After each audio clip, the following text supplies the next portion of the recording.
రమేష్ కేతరాజుపల్లి 35 సంవత్సరాలు, వృత్తి tractor driver. Pullampeta మండలం రెడ్డిపల్లి స్టేషన్ వద్ద demo train Nandyal to Renigunta వెళ్లే ట్రైన్ కు ఎదురుగా పోయి నిలబడ్డాడు. రెడ్డిపల్లి నుంచి ఈడ్చుకొని ట్రైన్ కొక్కికి తగులుకొని ఓబులవారిపల్లి స్టేషన్ వద్ద ఆగిన విషయం తెలవగానే వెంటనే కాంగ్రెస్ పార్టీ రాష్ట్ర ఎస్ఎస్ఎల్ కన్వీనర్ వల్ల కదిరిగాల శాంతయ్య, పుల్లంపేట మండల అధ్యక్షుడు సిగమాల రమేష్, రైల్వే కోడలు నియోజకవర్గం యూత్ కాంగ్రెస్ నాయకులు బాలమురళి వెంటనే రైల్వే స్టేషన్ దగ్గర ట్రైన్ ఆపి రైల్వే డిపార్ట్మెంట్ ఇన్స్పెక్టర్ కు తెలిపారు.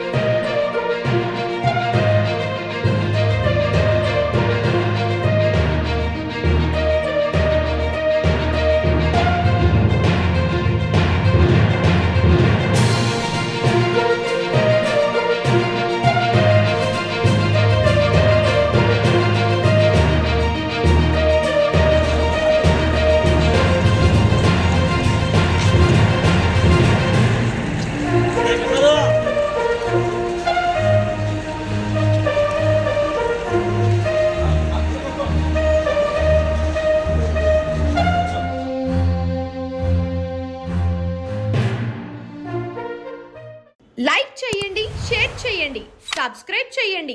మరిన్ని వీడియోల కోసం బెల్ సింబల్ పై క్లిక్ చేయండి.